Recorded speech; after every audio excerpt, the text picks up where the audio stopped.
name's Dr. Allison Gross. I'm the hospital director at Union Vet Clinic. This is my dog Polly, short for Palomalu, and we are going to be teaching you today how to do sub-Q fluids at home.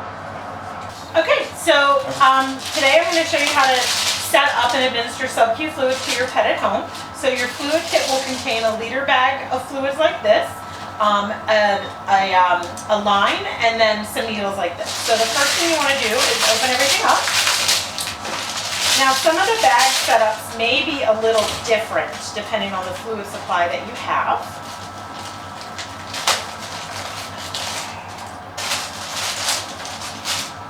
But basically you're going to remove one of the caps here, and from your line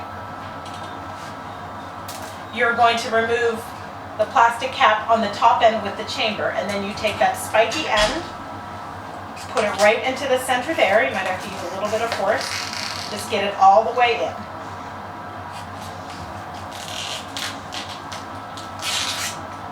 Once it's in, while it's upside down, squeeze the chamber a little bit, then turn it around and your fluid should start to flow. Now you want to do what we call bleed the line, so you do this over your sink. You want fluids to come out the other end, and once you see them starting to drip, you can go ahead and clamp it shut with the blue clamp at the top. That will cut it off completely. Generally, you're going to be giving fluids in 100 milliliter increments.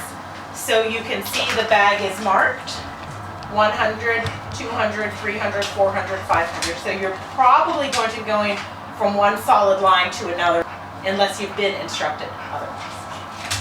The next thing you want to do is hang the fluid bag, because having it higher than your patient, gravity will help it go in faster. So at home I suggest using a hanger, maybe from a light fixture that can hold it.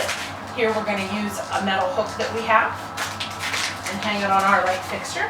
You want to hang it in a way so that you'll be able to see the amount of fluids that you're giving. Okay, to attach the needle to the line, the needle has a protective plastic cap. Just untwist it to take it off. Same with the end of the fluid. Just untwist this to take it off. Put it right on there. If your fluid line has a twisty on it, you can attach it a little more firmly with that. So the next thing we need is our patient. Okay, so now that we have our patient ready, you're going to remove the cap from the needle, and you're going to see a hole at the end of the needle. We call that the bevel, and I like to go bevel side up, so the opening in the needle should be facing the ceiling. Most times you can do this by yourself with a cooperative patient, but if not, you can have certainly somebody hold them still for you. I like to go right between the shoulder blades, because as you might be able to see, there's a lot of loose skin here, so we can give a decent amount of fluids through there. You can see there's a lot of loose skin here, so we have a lot of room to put the fluids in. Oh, thank you, sweetie. Okay, so I've got my bevel side up. I'm lifting up on the skin, which we call tenting, and I'm just going to go through right where I'm pulling it up to about the base of the needle. It's fine to go in that far, and then I'm going to let it go.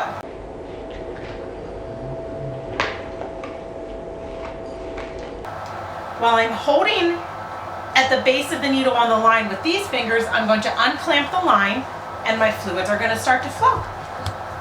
And then the next step is just holding still long enough for her to get the total amount that your veterinarian has recommended. Okay. One common problem that we get is when this chamber fills with fluid at home, so you can't tell if the fluid is flowing.